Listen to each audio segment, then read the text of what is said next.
قال المؤلف رحمه الله تعالى وأدام النفع به بعلومه في الدارين آمين الأنقال.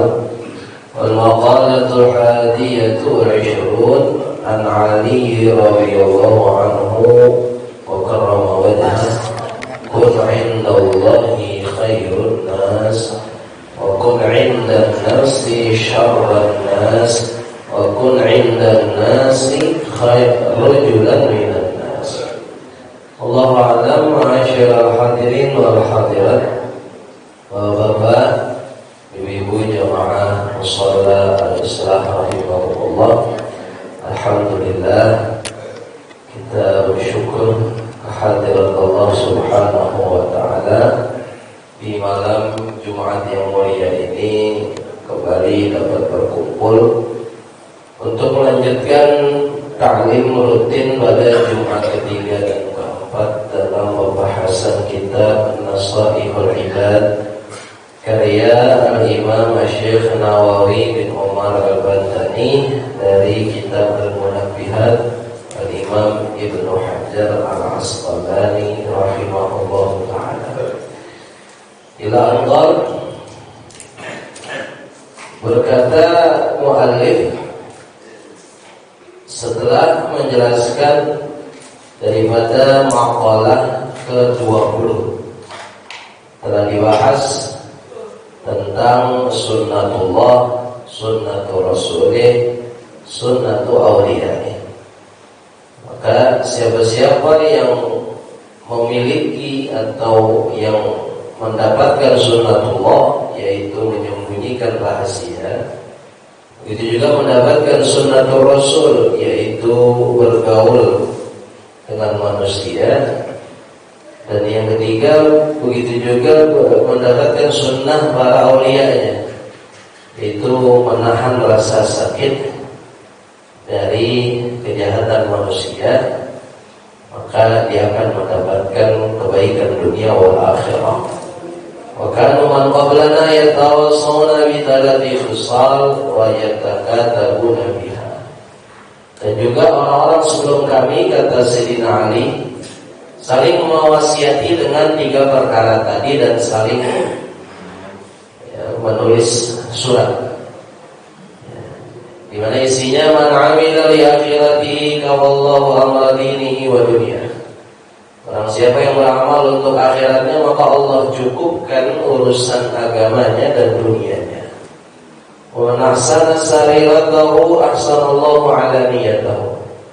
Dan barang siapa yang memperbaiki hatinya, Allah perbaiki zahirnya, Allah perbaiki jasadnya.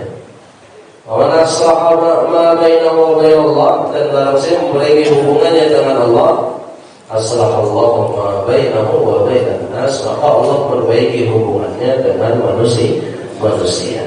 Ini 3 pesannya. Jadi senantiasa kita dituntun dan diajarkan untuk senantiasa memperbaiki hati sebelum zahir, memperbaiki hati sebelum fisik, memperbaiki urusan akhirat sebelum dunia, memperbaiki hubungan kepada Allah sebelum kepada sesama. Karena dengan 3 perkara ini, insya Allah Allah akan memperbaiki hubungan kita dengan Allah subhanahu wa ta'ala. Dan tentunya akan Allah perbaiki urusan dunia kita, urusan agama kita, begitu juga urusan akhirat. Amin ya rabbal alamin. Setelah itu dibahas makalah berikutnya. Pelajaran berikutnya itu makalah ke-21 atau nasihat ke-21 dari bab khulafi, itu bab yang kedua dari Sayyidina Ali juga. Jadi memang Sayyidina Ali itu banyak sekali memiliki mutiara hikmah, memiliki ilmu nasihat yang kadang belum pernah disampaikan oleh sahabat yang lain. Beliau selain daripada khalifah yang keempat, pengganti kepemimpinan Rasulullah yang keempat, beliau juga seorang sahabat mulia, pemuda pertama yang masuk Islam di usia 15 tahun, Dan Sayyidina Ali juga sekaligus menantu dari Nabi Muhammad Sallallahu Alaihi Wasallam. Nabi punya putri paling kecil Fatimah. Fatimah dinikahkan dengan Ali bin Abi Thalib radhiyallahu anhu. Ini Sayyidina Ali radhiyallahu anhu beliau menasihati lagi. Dalam nasihatnya beliau katakan, kun 'indan nas khair, kun 'indallahi khairan nas. Jadilah kamu di hadapan Allah sebaik-baik manusia. Wa kun 'indan nafsi syarran nas, dan jadilah kamu di hadapan dirimu sendiri sejelek-jelek manusia. Wa kun 'indan nasi rajulan minan nas, dan jadilah kamu di hadapan manusia yang lain adalah sebagian dari manusia yang lainnya. Tidak ada kelebihan, tidak ada keistimewaan dari yang lainnya. Ini nasihat dari Sayyidina Ali radhiyallahu anhu. Ya, yang pertama, qul 'indallah khairan nas wa qul 'indan nafsi syarran nas. Jadilah kamu di hadapan Allah adalah sebaik-baik manusia. Ya, sedangkan di hadapan sendiri sejelek-jelek manusia. Artinya apa? Artinya kita dalam menjalankan ubudiyah, menjalankan penghambaan kepada Allah, kita ini hamba Allah, Allah adalah Tuhan kita, maka kita jadikan ini kita sebaik-baik manusia. Artinya bukan berarti kita merasa lebih baik dari yang lain, tidak. Artinya kita ketika ingin menghadap Allah, kita dalam keadaan sebaik mungkin, ya, seperti yang sudah kita lakukan sekarang. Ya, Bapak Ibu jamaah, sebelum sholat maghrib sudah siap-siap, ya, sudah bebersih diri, sudah toharah, sudah ambil wudu, ya, sudah memakai pakaian yang bersih, yang rapi, ya, kemudian bahkan memakai sunnah, ya, parfum, minyak wangi dan lain sebagainya, siap-siap untuk menghadap Allah, yaitu menjalankan sholat lima waktu. Ya, sholat maghrib berjamaah, ya, dalam keadaan sebaik mungkin. Ini yang dimaksud. Jadi kalau mau menghadap Allah itu jangan sembarangan. Artinya jangan semau buah, gitu. Ini menghadap Allah seenaknya aja. Kalau bahasa kasar seenak kita. Ya, pakai sarung, agak pakai baju, telanjang dada. Ya, bagi laki-laki kan begitu. Atau pakai sarung, pakai kaos oblong, ketek bolong, ya, depannya bolong, belakang bolong, ya, tengah rokok terus kan gitu. Kemudian tidak memakai, ya, penutup kepala, ya, nggak pakai peci, nggak pakai kopiah. Emang nggak sah sholatnya, bukan soal sah atau tidaknya, tapi bagaimana adab kita, toto kromo kita, sopan santun kita di hadapan Allah Subhanahu wa ta'ala. Ini yang dimaksud kun indallah khairan nas. Ya, menghadaplah kepada Allah dalam keadaan yang terbaik. Jadi kalau kita mau sembahyang minimal ya sudah kita prepare dulu kan, ya, persiapan dulu. Ya, sebagaimana orang ingin menghadap seorang tokoh, seorang, ya, pemimpin, ya, dengan sebaik-baik keadaan. Ya, pokoknya serba baru, serba wangi, masya Allah, nggak mau kelihatan jelek di hadapan manusia. Nah, ini kita ingin sholat, ingin sembahyang, ingin menghadap Allah Subhanahu wa ta'ala, ya, dalam keadaan yang tidak, ya, baik, yang tidak siap. Maka dari itu, ya, kita selalu, ya, mempersiapkan diri tatkala kita ingin menghadap Allah Subhanahu wa ta'ala. Tidak hanya secara zahirnya diperbaiki, juga hatinya diperbaiki. Ya, artinya kita perbaiki niat kita, tujuan kita dalam beribadah, ya, tujuan kita dalam menyembah Allah Subhanahu wa ta'ala. Ya, sebagaimana nasihat yang diungkapkan Sayyidina Ali ini sesuai atau dimaknakan atau ditafsirkan lebih jauh oleh Syekh Abdul Qadir Al-Jailani qaddasallahu ruhahu wa sirrahu. Ini Syekh Abdul Qadir Al-Jailani kita tahu adalah Sultanul Auliya, yaitu pimpinannya para wali. Setiap ada tahlilan, ada haul, ada manaqib, ada zikir, maka akan dikirimkan tawassul al-Fatihah ila Syekh Abdul Qadir Al-Jailani qaddasallahu ruhahu al-Fatihah. Ya, hampir rata-rata setiap masyarakat Ahlus Sunnah wal Jamaah di negeri ini, mereka selalu mengingat dengan Syekh Abdul Qadir Al-Jailani. Ya, Syekh artinya orang yang ditokohkan, orang yang memiliki ilmu yang luas, ya, memiliki amal yang banyak, itu Syekh dari segi ilmu.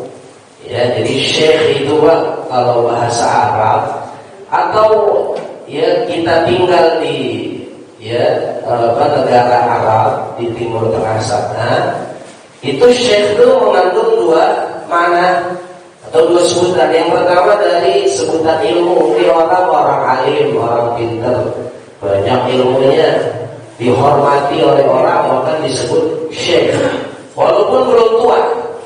Walaupun belum tua. Nah, yang kedua ada sebutan Syekh itu kalau usia sudah 40 tahun ke atas. Maka di Arab itu biasanya dipanggil Syekh kalau sudah usia 40 ke atas.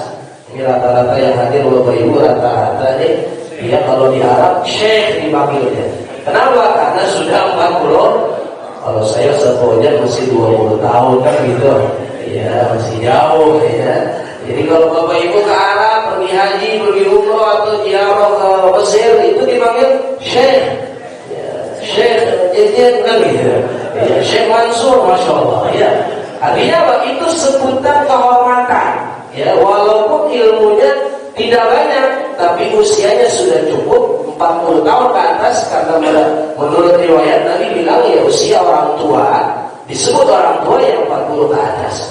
Yang 40 ke atas. Ada lagi ilmunya gak ada, usianya ya sudah cukup, tapi amal ibadah gak mau, amal sholat jauh, puasa gak pernah, ya zakat ogah, itu namanya Syekh deh, begitu namanya. Ya. Bukan Syekh, bukan Syekh deh, itu namanya. Ya. Udah tua masih gak mau sholat. Na'udzubillah min. Mudah-mudahan kagak ada di sini ya, amin. Ya Allah. Jadi namanya apa? Syekh Abdul Qadir Al-Jailani. Bisa disebut Al-Jilani, bisa disebut Al-Jailani. Dua-duanya benar penyebutannya. Syekh Abdul Qadir ini dilahirkan tahun 470 Hijriah. Ya, wafatnya 561 Hijriah. 470 sampai 561, kurang lebih usia beliau 91 tahun. Ya, 91 tahun. Dan sekarang kita sudah 1444. Ya, sedangkan beliau 560. Berarti hampir 900 tahun. Jadi 900 tahun yang lalu beliau wafat, sampai detik ini di setiap negara, setiap kota, setiap kampung, bahkan di gang-gang, di mana ada zikir, di mana ada tawassul, di situ disebutkan namanya Syekh Abdul Qadir Al-Jailani. Masya Allah. Padahal kita nggak tahu siapa beliau, nggak pernah hidup sezaman, tapi kita begitu cinta masyarakat Ahlus Sunnah wal Jamaah mengirimkan Fatihah untuk beliau. Kenapa? Karena keistimewaannya di hadapan Allah Subhanahu wa ta'ala. Beliau ini keturunan Nabi Muhammad dari jalur Sayyidina Hasan. Ya, ayah beliau bernama Abu Abdillah Abu Saleh Musa, namanya Musa, dan ibunya Syekh Abdul Qadir namanya Fatimah. Dari ayah ibundanya itu sama-sama jalur nasabnya kepada Rasulullah SAW. Kalau dari jalur bapak kepada Sayyidina Hasan bin Ali bin Abi Thalib atau bin Fatimah binti Muhammad SAW. Kalau dari jalur ibunya, ya Syekh Abdul Qadir dari jalur Sayyidina Husain bin Ali. Jadi ini adalah ya dzurriyyah Rasulullah SAW. Ya, Syekh Abdul Qadir ini mendapat julukan pimpinan para wali. Bayangin. Ya, kenapa? Karena beliau dari semenjak kecil sampai dewasa, ya beliau selalu dituntun oleh gurunya, oleh para mursyidnya untuk senantiasa jalan di jalan Allah Subhanahu wa taala. Bahkan kata ibunya, Pak, ibunya Syekh Abdul Qadir nih, Sayyidah Fatimah, itu waktu mengandung Syekh Abdul Qadir di bulan puasa, waktu sudah melahirkan. Ya, waktu Syekh Abdul Qadir masih orok, masih bayi, di bulan puasa ini Abdul Qadir bayi nggak mau netek dengan ibunya. Khususnya di siang hari Ramadan. Jadi dari mulai pagi sampai maghrib itu Syekh Abdul Qadir masih bayi nggak mau netek ibunya. Ya nggak mau nyusu. Kenapa? Karena di bulan puasa. Bayangin anak bayi, emang ada anak bayi yang ada begitu? Ya, boro-boro bayi kan, bayi juga minta. Nauzubillah min. Jadi ini Syekh Abdul Qadir dari kecil udah kelihatan, ya berbeda dari anak-anak yang lainnya. Maka sehingga satu ketika beliau pernah ingin berkunjung ke satu gurunya, satu mursyidnya. Beliau ajak ke dua temannya, jadi bertiga. Temannya bernama Abu Syaqa dan yang satu lagi Abu Ishrin. Ya, ini ketiga-tiganya sambil berjalan pengen ke rumah gurunya. Ketiga-tiganya pada ngobrol, ya, dan punya niat tujuan masing-masing. Ya, ini gurunya seorang waliullah juga. Kemudian kata si temannya yang satu Abu Syaqa, Abdul Qadir, Abu Ishrin, kita ke rumah guru kita dan saya mau ngetes guru kita ini orang alim bukan? Guru kita ini wali bukan? Saya nanti bakalan mau tanya satu pertanyaan yang sulit dia jawab. Ya, saya mau tanya, bisa nggak jawabnya? Ya, kemudian kata temannya yang satu lagi, kata Abu Ishrin, Abdul Qadir, Abu Syaqa, saya datang ke guru kita, saya pengen minta didoain jadi orang kaya. Ya, saya kepengen jadi orang yang banyak harta. Karena guru kita katanya wali, kalau wali doanya nggak ditolak Allah, maka saya punya niat itu. Ya, cuman kalau Syekh Abdul Qadir pasti tanya, kamu mau apa Abdul Qadir? Nah, saya nggak mau ngapa-ngapain. Saya nggak ada tujuan apa-apa selain saya mau minta berkah doa guru saya. Jadi yang kedua temannya niatnya jelek, yang satu ini Syekh Abdul Qadir niatnya baik. Ya, niatnya baik. Begitu juga setiap zaman orang namanya ya bertemu ulama, bertemu waliullah, niatnya macam-macam. Ya, ketika sudah sampai kepada rumah gurunya, ya, baru masuk pintu ini dua temannya Syekh Abdul Qadir langsung ditebak atau bahasa tasawufnya dikasyaf. Ya, jadi sudah dilihat maksud tujuannya. Kamu Abu Syaqa, kamu dia datang kemari, kamu pengen nanya sesuatu yang sulit saya jawab. Itu pertanyaan kamu, saya sudah siapkan jawabannya. Bayangin, ya zaman itu nggak ada WhatsApp, nggak ada internet, nggak ada macam-macam. Kata gurunya saya udah tahu, ya tujuan kamu. Ya nih jawabannya, kamu ulang. Niat kamu jelek. Kemudian yang kedua Abu Ishrin, kamu niat datang kemari pengen jadi orang kaya. Ya, kamu pengen duit kan? Nih saya punya duit banyak nih buat kamu pulang. Nah, tinggal Syekh Abdul Qadir sendirian. Kata gurunya, kamu adalah murid terbaik dari yang lainnya. Qadamu katahta biqabil auliya. Sehingga timbullah ucapan dari gurunya, kaki kamu di bawah kakimu itu ada pundak-pundaknya para wali Allah, para kekasih Allah Subhanahu wa taala. Jadi di bawah kaki Syekh Abdul Qadir itu ada para waliullah, ya para orang-orang saleh, sehingga beliau dijuluki menjadi Sultanul Auliya, rajanya para wali. Ya, rajanya para wali. Bahkan sampai sebutan ini, Pak, ini bergengsi nggak hanya di dunia manusia tapi di dunia jin, bangsa jin terkenal. Jadi Syekh Abdul Qadir disebut pimpinan wali, raja wali itu sampai ke bangsa jin. Ada salah satu murid beliau itu melewati satu tempat, ya seperti hutan gitu Pak Bu ya. Kemudian ada ular. Dan ular ini adalah ya jin yang menjelma bagi binatang. Kemudian yang muridnya ini yang masih muda nggak sengaja nginjek itu ular. Ya, diinjak kemudian mati ularnya. Kemudian nggak buru-buru dia buang atau dia kubur, dia langsung jalan aja. Ya padahal kata temennya yang namanya kubur dulu takut ini jin atau apa. Ya akhirnya dia nggak peduli. Ya, ini salah satu hikmah juga kita harus ya menghormati ya sesuatu yang tidak kita lihat. Ya kalau kita lewat di tempat yang sepi kita memang harus memuliakan. Ya karena ada makhluk-makhluk Allah yang hidup selain kita. Singkat cerita ternyata itu yang diinjak adalah anaknya si Raja Jin. Lalu si murid ini diambil. Ya ya ditarik, ya dibawa ke kerajaan jin. Nah memang ini cerita benar adanya ya, sampai sekarang pun kadang-kadang kalau bocah nih Pak ya, anak-anak muda ya biasanya hacking, biasanya dia apa satu ya naik gunung ya, kadang-kadang ada yang hilang kan begitu. Itu memang dibenarkan dari zaman Syekh Abdul Qadir sudah ada yang model begitu. Ya kemudian ditarik itu si muridnya Syekh Abdul Qadir ke kerajaan jin, lalu disiksa di situ, ya dipenjara di situ. Nah kemudian kan keluarganya nyariin. Ya pas keluarganya nyariin bingung udah gak ketemu. Ya akhirnya laporan kepada Syekh Abdul Qadir, wahai Tuan Syekh, wahai Syekh Abdul Qadir, anak saya gak ketemu. Di mana terakhir kali anak kamu jalan? Katanya di hutan ini, di jalan ini. Akhirnya Syekh Abdul Qadir jalan, kemudian dicari-cari, kemudian baru Syekh Abdul Qadir tahu ini dibawa ke apa namanya ke bangsa jin atau dibawa ke kerajaan jin. Lalu ya, di satu tempat, di satu titik Syekh Abdul Qadir diam di situ.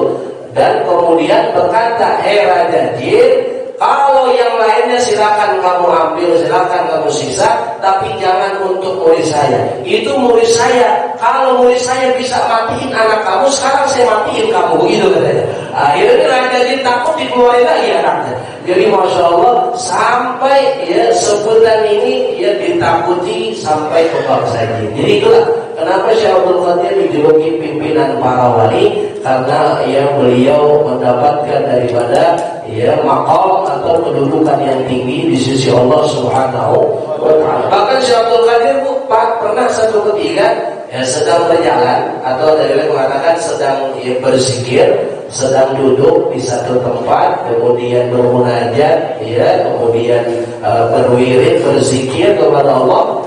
Lalu tiba-tiba datang satu cahaya yang sangat terang. Nah ini cahaya di depan Syekh Abdul Qadir tiba-tiba berkata, "Hai Abdul Qadir, saya adalah Tuhanmu." Jadi ini cahaya ngaku sebagai Tuhan, sebagai Allah Subhanahu wa taala, sebagai Tuhan. Ya, saya adalah Tuhanmu. Mulai saat ini kamu sudah saya gugurkan kewajiban, kamu tidak perlu lagi menyembah saya. Masya Allah, kalau kita didatangin begitu tuh, alhamdulillah, kan begitu. Iya, jadi Masya Allah. Ini Syekh Abdul Qadir dikatakan begitu. Saya sudah gugurkan kewajibanmu, kamu gak perlu menyembah saya. Lalu Syekh Abdul Qadir keluar, beliau ambil sendal beliau timpukkan ke cahaya itu. Harap ya lain. Setan yang terkutuk, pergi kamu jauh-jauh. Ternyata itu cahaya adalah ya iblis yang ingin merayu atau ingin membujuk Syekh Abdul Qadir Al-Jailani radhiyallahu anhu. Jadi ini ya sedikit daripada cerita Syekh Abdul Qadir yang luar biasa.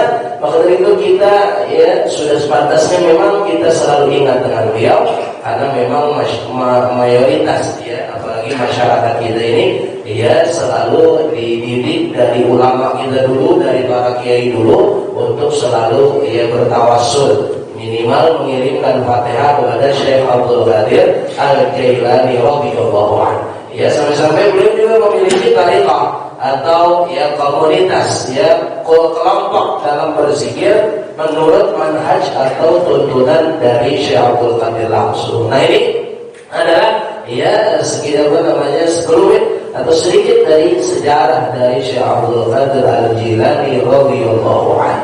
Kata Syekh Abdul Qadir radhiyallahu anhu, maksud daripada nasihat Sayyidina Ali itu, apabila kamu bertemu seseorang, maka lihatlah seseorang tersebut lebih mulia dari diri kamu. Dan kamu ya berkata bahwasanya Allah Subhanahu wa taala memuliakan orang tersebut, mengangkat derajatnya, sedangkan saya adalah hamba yang hina. Jadi kalau melihat ada orang yang lebih pintar, ada orang yang lebih ya tinggi derajatnya dari kita, tinggi status sosialnya dari kita, maka kita katakan oh ini orang lagi diangkat derajatnya sama Allah, ini orang lagi dimuliakan Allah Subhanahu wa taala. Oh, umpama ekonominya melonjak, ya tahun lalu biasa-biasa aja, tahun sekarang malah jadi kaya, malah banyak duit, maka kita punya husnudzon, baik sangka, oh lagi diangkat derajatnya oleh Allah Subhanahu wa taala, lagi dimuliakan Allah. Begitu seharusnya sikap kita. Bukan ketika melihat orang, saudara, tetangga atau siapapun Allah sedang angkat derajatnya, kita lihat tahun kemarin biasa-biasa aja, kalau sekarang banyak duitnya kita bilang ngepet di mana tuh orang gitu. Ini ada aja seulurnya itu, ngapa-ngapain orang. Iya, akhirnya apa? Timbul su'udzon, timbul jelek hati. Nauzubillah min. Kemudian yang kedua kata Syekh Abdul Qadir, kalau kamu melihat ada orang di bawah kamu, status sosialnya di bawahmu, derajatnya di bawahmu, maka kita katakan kepada orang tersebut, atau di dalam hati kita bilang, ini orang ya nggak bermaksiat kepada Allah. Ini orang maksiatnya dikit ketimbang saya, dosanya lebih banyak. Ini orang lebih baik dari saya karena hartanya sedikit, sedangkan saya hartanya banyak. Hisabnya dia sedikit, hisab saya banyak. Jadi selalu punya prasangka baik. Ya, kalau melihat di bawah kita katakan ini orang jarang maksiat. Kalau saya sering bermaksiat. Kemudian yang ketiga, kalau bertemu orang yang lebih tua, nah, ini anak muda, ya ketemu sama orang yang lebih tua atau kita kepada orang tua, ya, maka kita katakan ini orang dia ibadah lebih dulu dari saya. Dia taat kepada Allah lebih dulu dari saya. Ya, bahkan ya dia mengenal Allah lebih dulu dari saya. Sedangkan saya jauh, ya junior. Saya baru beribadah kepada Allah, saya baru mengenal Allah Subhanahu wa taala. Kalau baru 20 tahun, sedangkan orang tua ini udah 50 tahun, udah 60 tahun. Jadi yang muda ini berpikir atau berintrospeksi kalau yang tua itu sudah lebih dulu beribadah kepada Allah Subhanahu wa taala. Sedangkan kalau kepada yang lebih kecil atau anak kecil, anak yang lebih muda, ini bagi orang tua ketemu sama anak kecil, anak muda, kita punya ya sikap atau di dalam hati kita berkata, ini anak kecil atau ini anak muda, dosanya lebih sedikit dari saya. Maksiatnya lebih sedikit dari saya. Saya yang lebih dulu hidup, saya lebih banyak maksiatnya, saya lebih banyak dosanya ketimbang anak ini. Kalau ketemu dengan orang alim, orang yang pintar, maka kita katakan ini orang-orang yang dihadiahkan ilmu oleh Allah, walaupun umurnya masih muda, umurnya masih sangat muda, tapi Allah berikan ilmu yang banyak untuknya. Sedangkan saya belum diberi ilmu yang banyak oleh Allah. Ya, tapi saya bersyukur anak ini menjadi anak yang pintar atau anak yang cerdas. Jadi Bapak Ibu jamaah, kita diajarkan oleh Syekh Abdul Qadir untuk selalu menilai sesuatu dari sisi yang positifnya, jangan sampai sisi yang negatif. Maka kata Nabi, Allah sab'ina baban min abwabil dzan.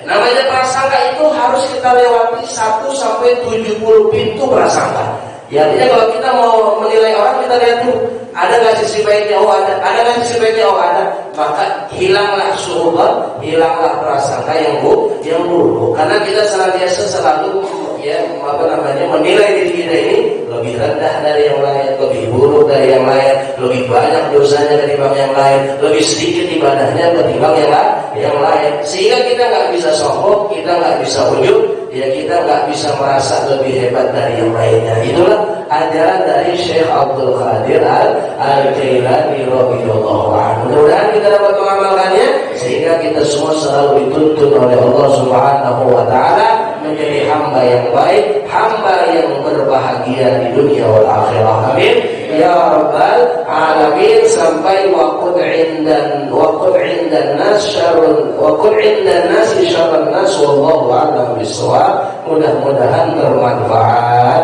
Amin ya rabbal alamin. Qala Rasulullah sallallahu alaihi wasallam, afdalu ma qultu ana wa nabiyyuna min qabli la ilaha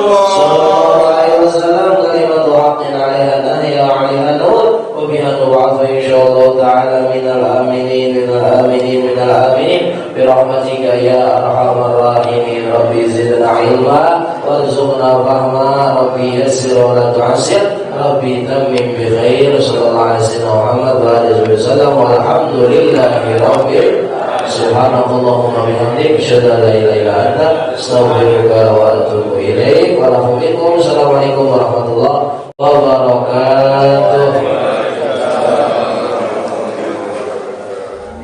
Allahumma